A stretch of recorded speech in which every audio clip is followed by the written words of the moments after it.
নমস্কার বন্ধুরা, সবাই নিশ্চয়ই খুব ভালো আছেন। আজকে আমরা জানব মায়া ভেদ করে ভগবানের কাছে কিভাবে পৌঁছানো যায়। দেখুন, আমরা প্রতিদিন নানা সংগ্রামের মধ্য দিয়ে যাই। কখনো সুখ, কখনো দুঃখ, কখনো অস্থিরতা, সব সময় কিছু না কিছু সমস্যা আমাদের ঘিরে ধরে। এই অস্থিরতার মূল কারণ হচ্ছে মায়া, যা আমাদের সত্যকে দেখতে দেয় না। গীতায় শ্রীকৃষ্ণ অর্জুনকে দেখাচ্ছেন কিভাবে মায়া ভেদ করে মানুষ ভগবানের সত্যরূপ উপলব্ধি করতে পারে।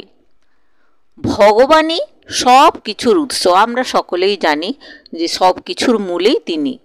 এই জগতে যা কিছু আছে, পৃথিবী, জল, অগ্নি, বায়ু, আকাশ, মন, বুদ্ধি, সবই ভগবানের শক্তির প্রকাশ।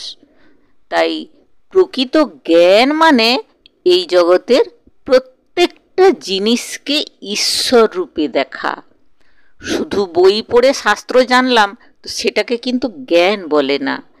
সেই জ্ঞানকে জীবনের প্রত্যেকটা কাজে ব্যবহার করা, এটাই হচ্ছে বিজ্ঞান। ভগবান বোঝান, যখন মানুষ জ্ঞানকে ভক্তির সঙ্গে মিলিয়ে দেয় তখনই সত্য উপলব্ধি সম্ভবপর হয়। মানুষ নানা দেবদেবীর পুজো করে, কিন্তু সমস্ত পুজোর ফল ভগবান শ্রীকৃষ্ণই গ্রহণ করেন।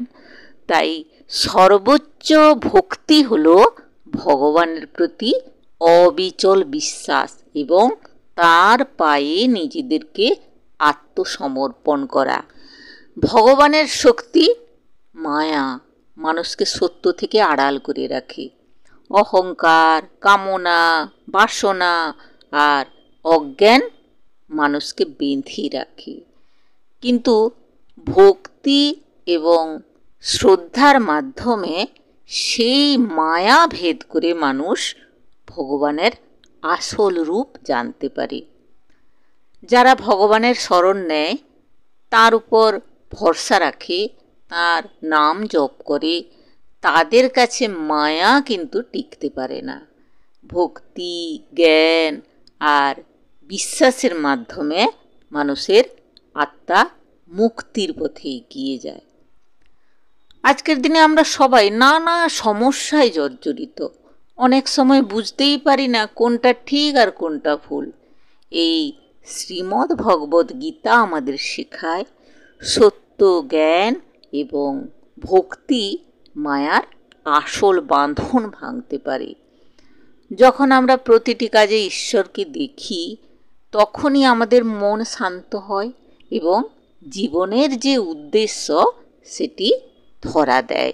গীতার 7ম অধ্যায়ে আমরা শিখি যে ভগবানই সর্বশক্তির মূল। ভক্তি আর জ্ঞানের মিলনে সত্য উপলব্ধি সম্ভব। আর মায়া ভেদ করার একমাত্র উপায় হলো ভক্তিভাব এবং আত্মসমর্পণ। তাই বন্ধুরা, চলুন আমরা ভক্তির পথে চলি, জ্ঞানকে জীবনে প্রয়োগ করি আর মায়ার আবরণ সরিয়ে ভগবানের কাছে পৌঁছে যাই।